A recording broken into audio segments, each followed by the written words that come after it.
Well, Carl, you told me last week that we were going to see some amazing golf matches, probably the best we've ever seen in the Big Break series, and you weren't wrong. I mean, that was just one awesome display yesterday.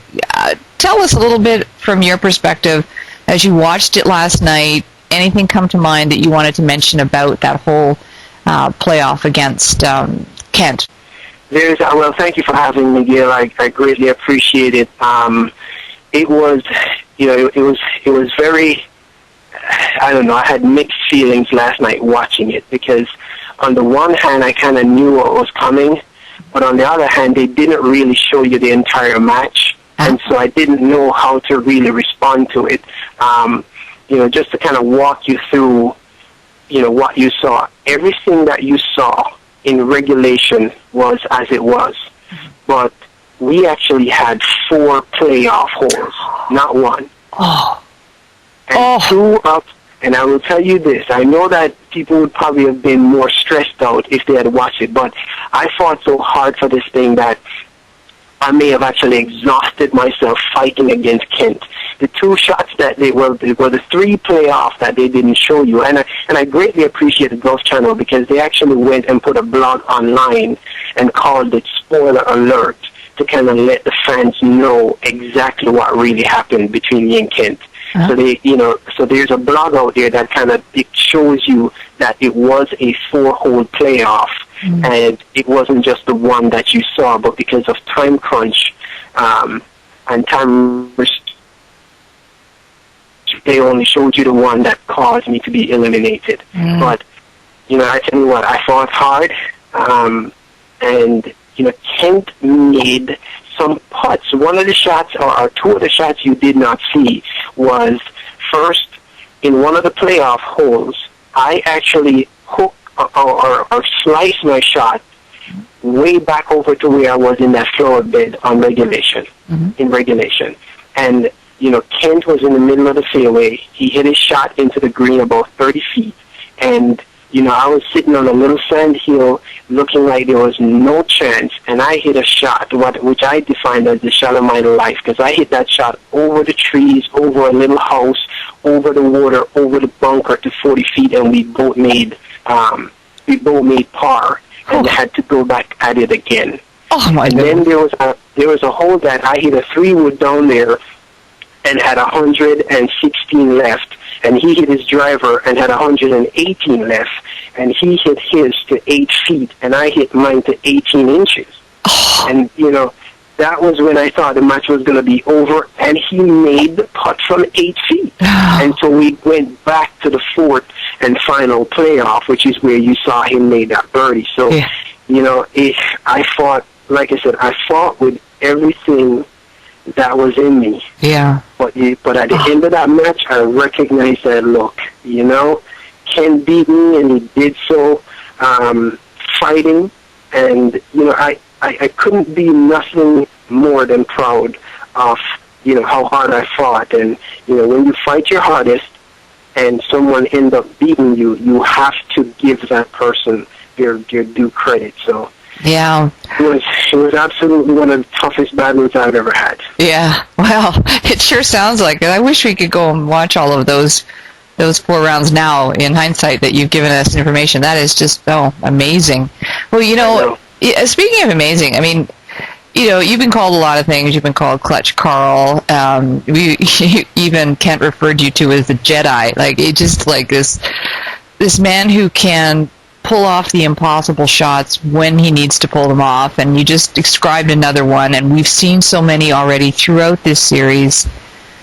How do you do that? I said it. I think I said it in my post-round interview. I've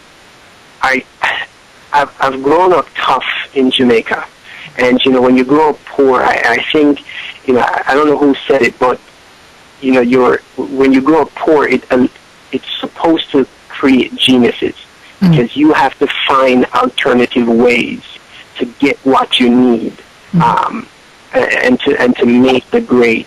I grew up, like I said, very rough in Jamaica, and I recognized from an early age that in order to rise above where you are, you don't complain about where you are. You just recognize that this is where you are.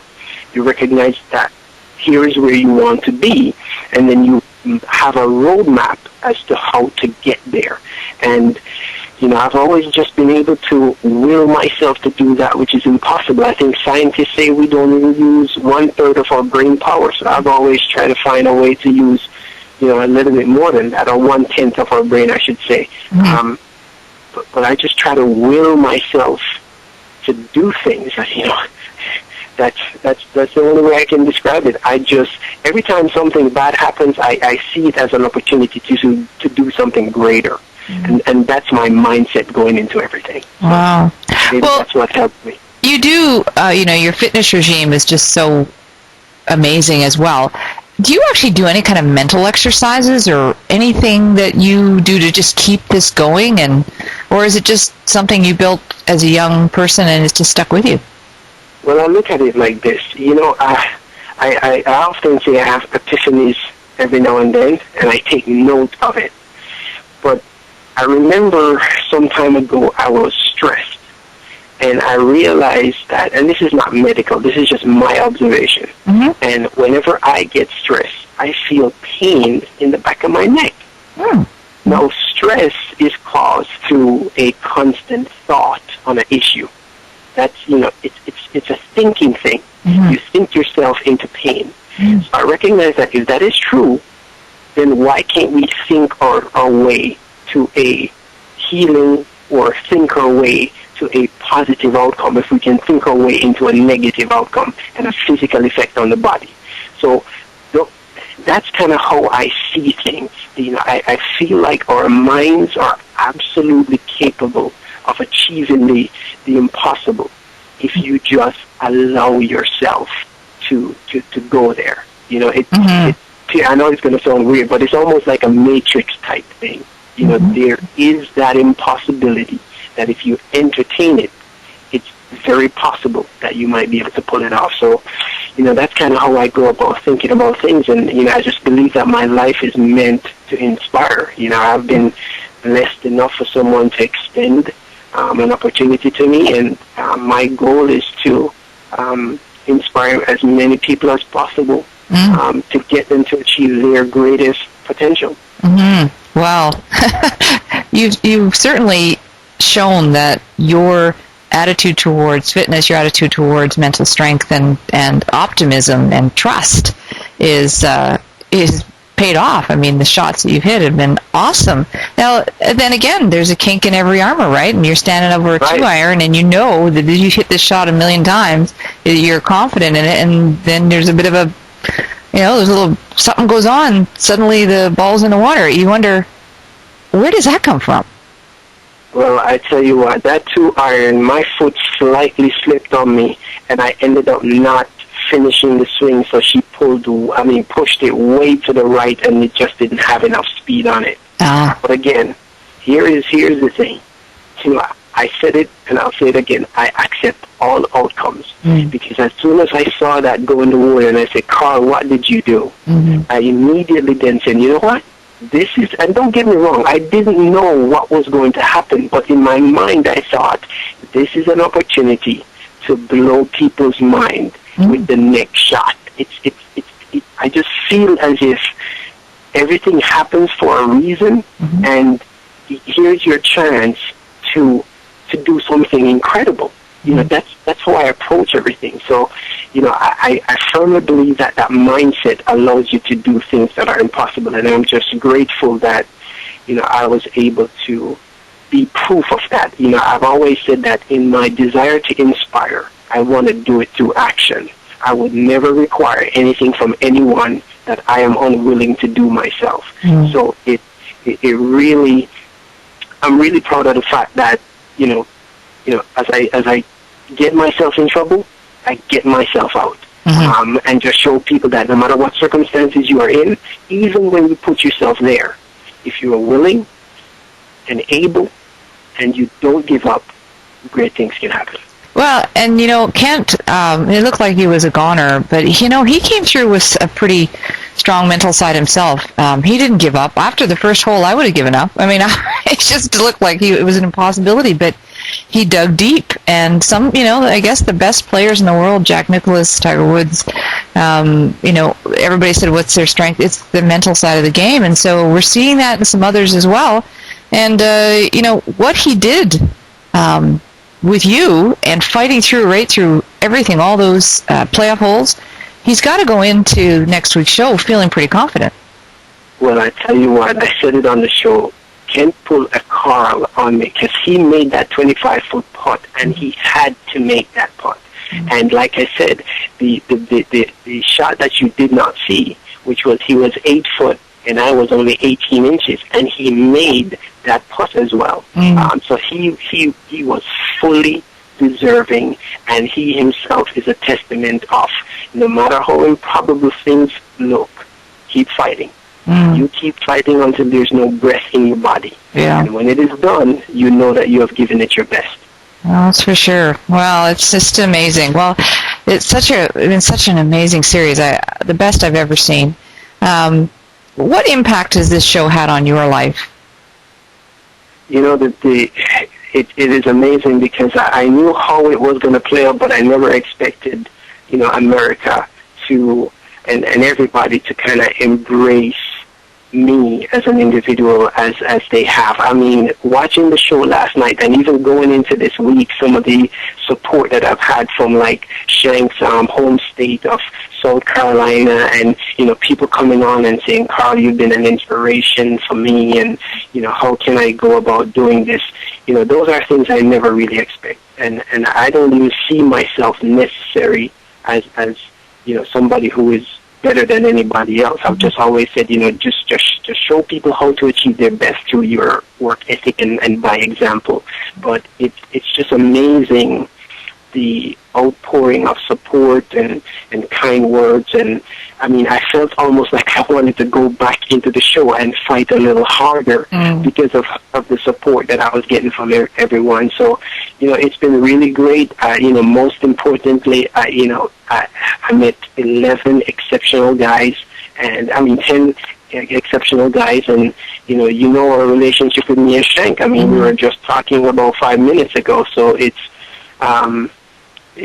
been definitely a life changer and a great experience, and it allowed me the opportunity to recognize what it is that I'm missing in terms of being able to play this game where I want to play it, which is on the PGA Tour.